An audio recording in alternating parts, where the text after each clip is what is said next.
Aynurə Hişmətim, Təbriz şəhərində yaşayıram. Orada yaşayan Azərbaycan Nə vətəndaşı. qədər müddət yaşayırsınız orada? 13 ildir. 13 il yaşayırsınız. Bax, orada son vaxtlar harda yaşayırsınız, nələr gördünüz, nələr eşitdiniz, partlamalar eşidirdinizmi səsləri? Bəli, bizim evin yanı, düz aeroportun yanı idi. Orada İsrail qırıcı təyyarələri, Amerika qırıcı pətpatları, dronları da onlar gəlirdilər hər gecə, vururdular. Fərqli saatlarda, sübh, axşam belə saatlarda vurub gedirdilər. Bizim də evin aeroportun yaxınlığı olduğuna görə bomba səslərindən evdə otura bilmirdik. Uşaqlarım həyəcan, təşviş içində idilər. Biz də Azərbaycan səfirliyinə müraciət elədik, oradakı konsulluğumuza. Onlar da təxliyə ilə bağlı dedilər ki, buyurun gedin, əgər pasportlarınızın vaxtı, müddəti yerindədirsə, buyurun sərhəddə Keçdiniz. Sərhəddə hər hansı gözləmə falan olmadı? Xeyr, çox rahat, çox qəşəng, rahatlıqla keçdik. Təşəkkür edirik buna görə də Azərbaycan Sərhəd Xidmətinə və sizlərə. Qarşı tərəfdə necə? Gözləyən insanlar varmı burada? Bəli, xarici vətəndaşlar. Nə qədər var təxminən? Bir hardasa 50-60 nəfər var idi. Çin vətəndaşları, Nigeriya, belə vətəndaşlar, ruslar da var idi. Təxminən hər cürə millət var idi da. Ümumiyyətlə, insanlar arasında əhval-ruhiyyə necədir? Bax, xarici vətəndaşlar çoxmu oranı tərk eləmək istəyənlər var, yoxsa orada qalmaqda israrlı olanlar varmı?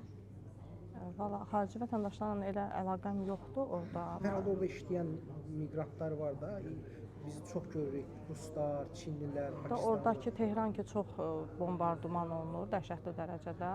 Ona görə da orada qalmaq mümkün deyil, ona görə təxliyə olunurlar, hamısı çıxıb gəlmək istəyirlər. 12 günlük müharibədə biz belə praktikanda şahid olduq ki, mərkəzdən daha çox insanlar kənar yerlərə gedirdilər, öz qohumlarına. Hətta burada İran Biləsuvarına, İran Astarasına qədər gələnlər var. İndi necədir? Bu proses yenə təkrarlanır mı orada? Bəli, var.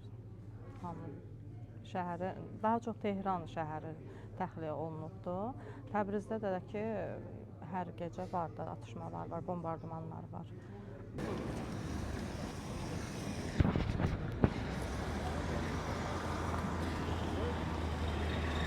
Mən Bədirova Əfsanə Əliyar qızı. Əfsanə xanım, siz orada yaşayırsınız yoxsa işlə bağlı gedirmisiniz? 15 ildir orada yaşayıram, 2 də oğlum var, belə.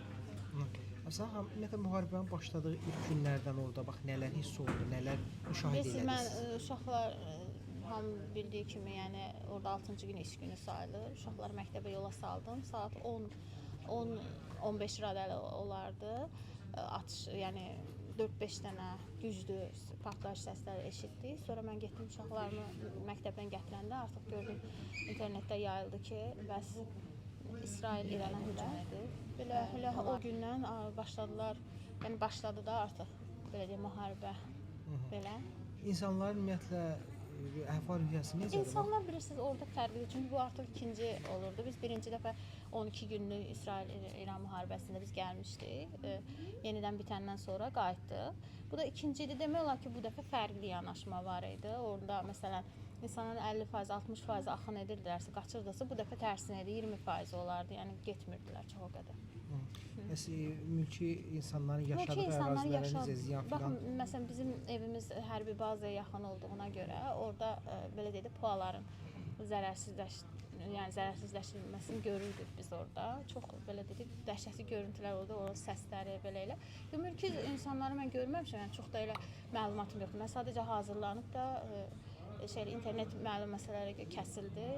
Bəs heç kəsdən xəbərimiz olmadı, yəni. Məktəblərdə tətillər elan olunub biz o məlumata görə.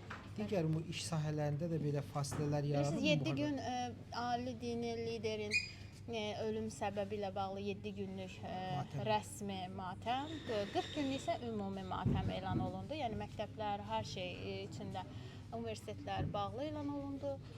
7 gündən sonra adi iş rejiminə başlanacaq. Əgər belə deyək də vəziyyətlə bağlı olacaq da, əgər belə davam eləsə ki olmaz, amma olsa davam eləyəcək. Fövqəladə rejim tətbiq olunması gözlənilmir ümumiyyətlə İran ərazisində? Onu mən dəqiq bilmirəm. Mən o artıq, yəni orada heç nə bilinmir deyəsiniz ki, gedişatla bağlı da necə olacaq belə fövqəladə nəsə belə. Yəni insanlar belə deyək də normal baxırlar belə. Gözlənilən bir şey idi. Gözləyirdik biz. Yəni gözlənilən bir şeydi. Orada artıq 90% artıq bu müharibəni gözləyirdilər.